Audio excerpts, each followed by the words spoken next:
Hello నమస్తే మామ. ఈడేట్ facts videos పెట్టకన్నా సినిమాలు రివ్యూలు పెడతాను అనుకుంటారేమో. ఫ్యాక్ట్స్ ఏమో మన షార్ట్స్ ఫామ్లో పెడతాం గైస్. ఈ లాంగ్ వీడియోస్ కింద ఏమో మూవీ రివ్యూస్ పెడతాం.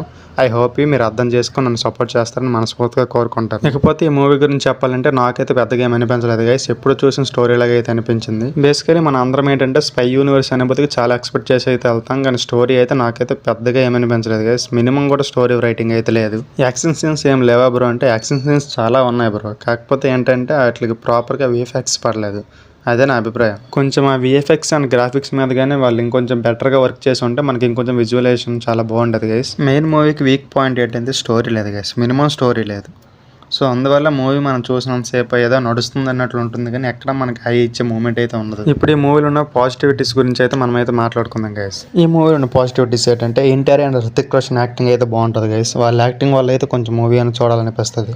ఈ మూవీలో నాకు నచ్చిన ఇంకో విషయం ఏంటంటే వీళ్ళిద్దరిది చైల్డ్హుడ్ సీక్వెన్స్ అయితే ఉంటాయి. ఆ చైల్డ్హుడ్ స్టోరీ అయితే నాకు నచ్చింది గైస్ మూవీ మొత్తంకి. యాక్షన్ సీన్స్ బాగోలేదా బ్రో అంటే యాక్షన్ సీన్స్ కూడా బాగున్నాయి. కాకపోతే ఏంటంటే దాని విఎఫ్ఎక్స్ ప్రాపర్గా లేకపోవడం వల్ల నాకైతే పెద్దగా ఏమి అనిపించలేదు. యాక్షన్ సీన్ వైజ్ అయితే బాగుంది, కానీ దాని విజువలైజేషన్కి వచ్చేప్పటికి నాకేమనిపించలేదు. సో గైస్ మనం ఫైనల్లీ వార్ 2కి ఇచ్చే రేటింగ్ వచ్చేసి 2.25 హార్ట్స్. ఆల్రెడీ మీరు ఈ మూవీ చూసుకున్నట్లయితే ఈ మూవీకి మీరైతే ఎన్ని హార్ట్స్ ఇస్తారో కిందనైతే కామెంట్ చేసేయండి. ఇలాంటి movie reviews and movie updates and అలాగే ఇంట్రెస్టింగ్ ఫ్యాక్ట్స్ కోసం అయితే మన ఛానల్ అయితే సబ్స్క్రైబ్ చేసుకొని కొంచెం సపోర్ట్ అయితే చేసేయండి గైస్.